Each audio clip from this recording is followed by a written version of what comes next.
Hello বন্ধুরা, দেখো এই যে আমি ডক্টরের কাছে যাব বলে রেডি হয়ে গিয়েছি একদম। আর আজকে সকাল থেকে নয়, পরশুদিন থেকে এত বৃষ্টি হচ্ছে, এত বৃষ্টি হচ্ছে, মানে কি করে যাব আমি কিছু বুঝতে পারছি না। সেটা তোমাদের দেখাচ্ছি কতটা বৃষ্টি হচ্ছে। এইরকম করে সামনের মঙ্গলবার দিনকে আমার যাওয়ার কথা ছিল ডক্টরের কাছে, কিন্তু এই বৃষ্টির কারণে আমি কিন্তু যেতে পারিনি। আর ঠিক আজকেরও ঠিক তাই, যেহেতু অনেকটা লেট হয়ে গিয়েছে আমার, কেন অনেক আগে যাওয়ার কথা, সেই তুলনায় অনেকটা লেট হয়ে গেছে। ওই জন্য আজকে বৃষ্টি হলেও কিছু করার নেই, কেননা গেল মঙ্গলবার ওরকম বৃষ্টি হয়েছে, আমি যেতে পারিনি। তাই এই যে আমি রেডি হয়ে গিয়েছি, আর এই যে আমার সমস্ত কাগজপত্র নিয়ে নিয়েছি। এখন যাব ডক্টরের কাছে, তো যাচ্ছি তোমাদেরকে বললাম।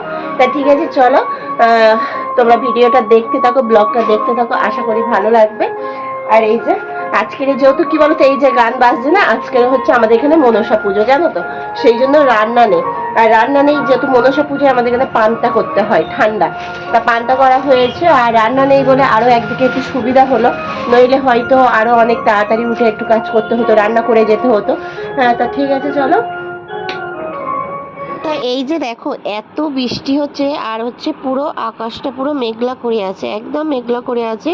আর বৃষ্টিতে একদম পুরো, যেহেতু দুদিন ধরে একটানা বৃষ্টি হচ্ছে, এটা অনেক জায়গায়ই হচ্ছে, তা অবস্থা তো একদমই খারাপ। কিন্তু না গেলেও আজকের হবে না, জানো তো, আজকের না গেলে আবার এক সপ্তাহ পরে যেতে হবে, কেন এরকম মঙ্গলবার ছাড়া ডক্টর আসেন না। যে ডক্টরকে আমি দেখাই তিনি শুধু মঙ্গলবার করেই বসেন, তাই আমাকে মঙ্গলবারই যেতে হচ্ছে এত বৃষ্টির মাঝে। আর এই যে তোমাদের দাদাভাই গাড়ি বার করেছে, ভেবেছিলাম যে অটোয় করে যাব, কিন্তু আমাদের অনেকগুলো কাজ আছে, জানো তো, একেবারে এই পথে যাচ্ছি যেখানে কাজগুলো সমস্ত কিছু সেরেই বাড়ি আসব, সেই জন্য বাইকে যাওয়া হচ্ছে। আর অটোয় গেলে সেটা হবে না। রাস্তা দেখো চিপচিপে, মানে কাদাও হয়েছে। আর আমি ওখান থেকে ডক্টর দেখিয়ে চলে এসেছি পুরো ইলিশ দোকানে। অনেক দিনের ইচ্ছা ছিল যে ইলিশ কিনবো, এবছরে এখনও খাওয়া হয়নি, তাই যে ইলিশ কিনতে চলে এসেছি। আর ডক্টরের কাছে গিয়ে ওখানে তোমাদের কিছু শেয়ার করতে পারিনি, আর এখান থেকে বেশ কিছুটা ফলও নিয়ে নিলাম, যেহেতু এ সপ্তাহে ফল বাজার তোমাদের দাদাভাই করেনি।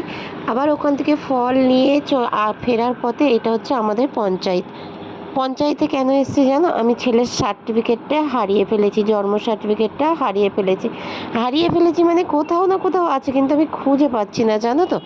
সেই জন্য আবার নতুন অনেক কিছু ঝামেলা, সেই জন্য তোমাদের দাদাভাই গিয়েছে, সেই মানে গিয়ে ওখান থেকে আমাদের প্রধানের কাছ দিয়ে সমস্ত কিছু কাগজ গুছিয়ে এনে পঞ্চায়েতে এটা জমা দিতে গিয়েছে। আবার থানাতেও যেতে হয়েছিল ওই কাগজ গুছানোর জন্য, অনেকটা বড় হ্যাপা পোহাতে হচ্ছে এই সার্টিফিকেটটা হারানোর জন্য।